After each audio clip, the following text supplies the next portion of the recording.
প্রচুর মত ভিন্নতা আছে। আমরা এক একটা জিনিসের পক্ষে যদি আমরা যুক্তি দাঁড় করাতে চাই, প্রত্যেকেরই যুক্তি আছে। সেই রাজনৈতিক অবস্থানগত পার্থক্যের কারণে হয় কখনো কখনো কোনো কোনো যুক্তির সত্যিকার ভ্যালিডিটিও থাকে। কিন্তু মূল প্রশ্নটা হচ্ছে সম্মিলিত একটা ঐকমত্য সৃষ্টি করা।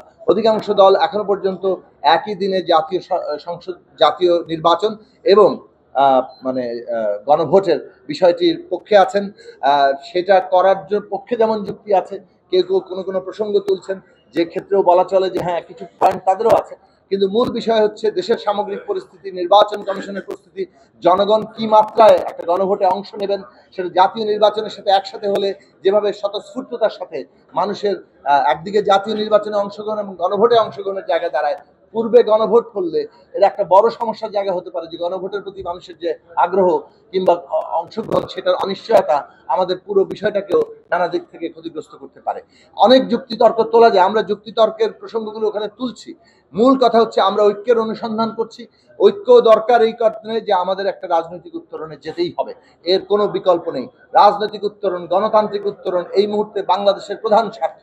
সেই জায়গা থেকে আমরা মনে করি যে ঐক্যের পথ অনুসন্ধান করার জন্য আমরা সর্বাত্মকভাবে চেষ্টা করছি, সেটাই আমাদের সকলের কাম্য হওয়া উচিত।